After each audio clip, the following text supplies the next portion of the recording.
All right, Nicole Lapin, why should a young woman aspire to be a rich bitch? All right, Greg, I'm going to tell you why a woman should aspire to be a rich bitch, because a rich bitch is a good thing. A rich bitch has confidence in knowing exactly what she wants out of life and grabbing her destiny by the balls. Really looking her destiny in the eye and saying, you know what, I am going to learn the language of money, which is the first step to living the life I want. Well, it seems as though a lot of the bitch tips, as you describe them in the book, talk about getting your debt under control. I won't say by the balls, actually I just did, but talk about why women have such a persistent problem with debt. It's a recurring topic in a lot of books dedicated to female investors. Yeah, we're taking back the word bitch and owning it as a badge of honor. I think you should think about a financial diet as a regular diet. You can be our honorary male rich bitch if you'd like, Greg.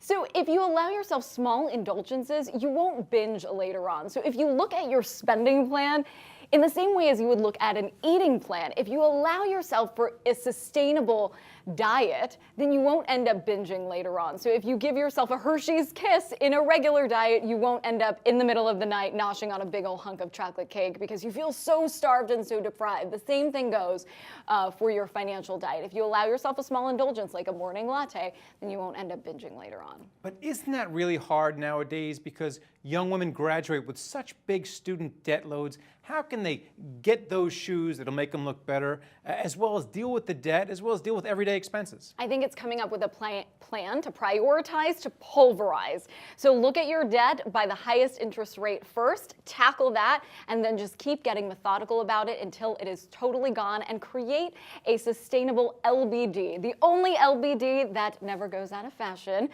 The little budget diary, not the little black dress. So you can get one too, Greg. So it's looking at a 70% allocation for your essential expenses, 15% for your end game, which is your future retirement or savings, and then 15% for those extras, albeit the shoes that you just mentioned or the latte or the mani-pedi, whatever does it for you. I won't tell you how to have fun. All right, let's talk about your asset allocation since we're allocating things.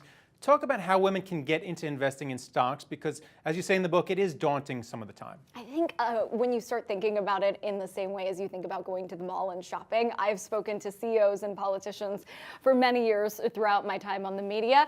And if you are a good customer, you can be a good investor. So I like to tell women, when you go to the mall, are you looking at Lululemon? Do you love Lululemon pants? Is the store crowded? Well, you know what? Analysts have numbers up the wazoo, but in a lot of cases, it's really what's happening with the consumer that drives the stock. So trust yourself. You actually know more than you think. Lots of bitch Peter Lynch's out there. It's what you're creating. All right, and then finally, what about... Kramer likes Lulu too. Absolutely. So talk about a career-oriented bitch. Should women be bitches at the workplace as well, or will this get them into trouble career-wise? A bitch is actually someone who has confidence and knows exactly what she wants out of life. So it's not a bitch in the bad sense. I've been called a bitch in a derogatory sense throughout my career, but I'm sort of taking the word back and owning it, and so are so many kick-ass, powerful women out there.